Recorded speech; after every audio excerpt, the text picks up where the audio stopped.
एक तो मैं तंग आ गई हूँ इस वॉशरूम से। इधर मुड़ो तो अलमारी से टकराती हूँ, दूसरी तरफ मुड़ो तो बेसन है यहाँ पर।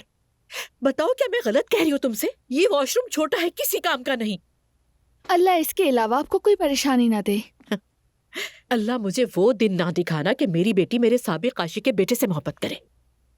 या अल्लाह मुझे वो दिन ना दिखाना कि मेरी बेटी अच्छी जिंदगी गुजारने का मौका अपने हाथों से खुद गंवा दे।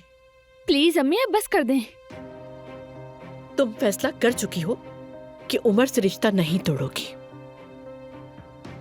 बिल्कुल, मैंने सारी रात सोचा। माजी में जो हो चुका उसके लिए मैं जिससे प्यार करती हूँ उस इंसान को नहीं छोड़ूंगी। तो फिर ये बात तुम उमर को भी बता दो। मैं उसे क्यों बताऊं अम्मी? ये आपका माजी है। अगर आपको प्रॉब्लम हो रही है तो आप उसे खुद बता दें। मैं अब इस तरह के मसाइल हमारे दरमियान पैदा नहीं होने दूंगी। आयशा कहाँ जा रही हो इस वक्त? काम पर अम्मी, ताकि आपके लिए एक नया आरामदेह रेस्टरूम बना सकूं, ठीक है? अगर तुम मेहमद से शादी कर लो तो बगैर काम किए हर आसाइश मिल जाएगी तुम्हें।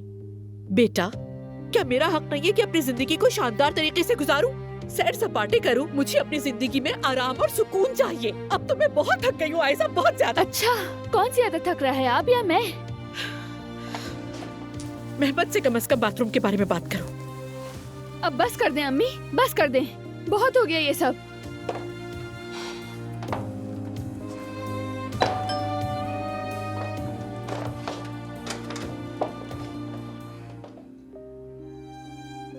तुम्हारा यहाँ क्या काम?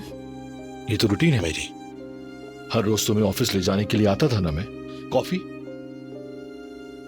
शुक्रिया अम्मी, जा रही हूँ मैं।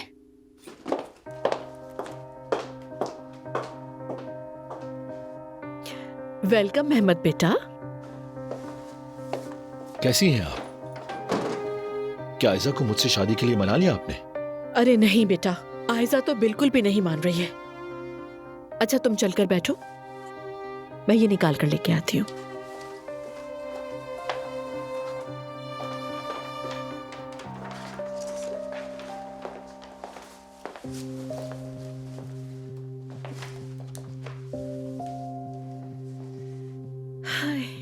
क्या आप दोनों में अभी भी बहस हो रही थी? हाँ, वॉशरूम की बात पर। वॉशरूम बहुत खराब हो गया है हमारा। घर तुम्हारा है ना, तो इसलिए सोचा कि शायद तुम नया बनवा दो हमें। आप अपनी बेटी को मुझसे शादी पर राजी तो नहीं कर पाई, लेकिन मुझसे नया वॉशरूम बनवाने का कह रही हैं आप। कमाल है। अरे शायद मैं सही तरह कह नहीं पाई तुम्हें, मतलब। गुलशन साहिबा, मेरा ख्याल है कि अब ये घर बेचने का वक्त आ गया है। अब ये सारी बातें बेहतर है कि आप अपने नए मालिक से कीजिएगा।